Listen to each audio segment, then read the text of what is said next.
chọc hữu gì chọc hữu làng ra hi alun tar na mê là chọc gì này làng ra khu marin là cang gì này marin vậy tu gami marin là cang gì ilahi RPC begin lại cái này lại RPC begin không aboral vang ta RPC begin RPC begin này này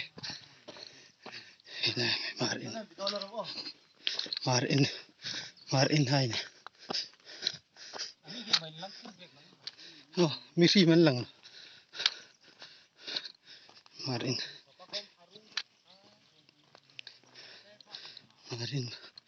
lại hilai uchang hai in kali chola tam lak ai kang mo lang za marin an ron gi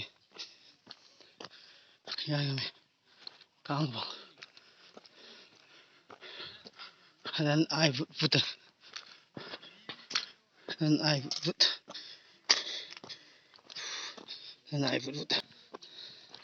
ai sẽ bị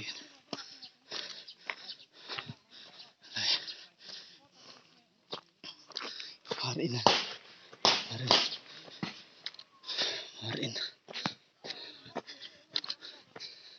cha cái hít trên rồi mình bia lên lâu cá ngon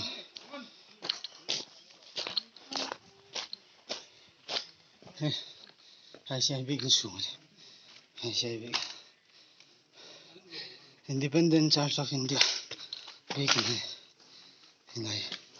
mấy tay hai với tu cần rồi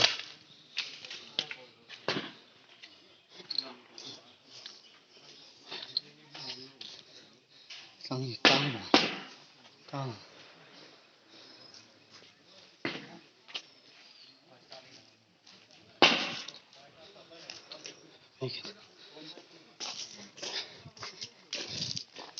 khu chân tún hệ lạc kiến nọc đá chú hình này in nó căng bằng hay này ngay không chỉ lại bụng gì tuổi in nó căng vội in lại in nó căng vội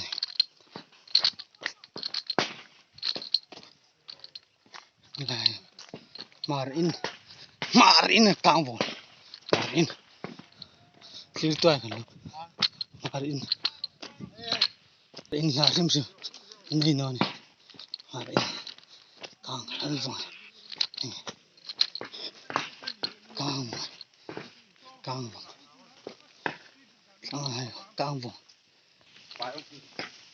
căng vội này tôi mình là chọc hum mình căng lang ra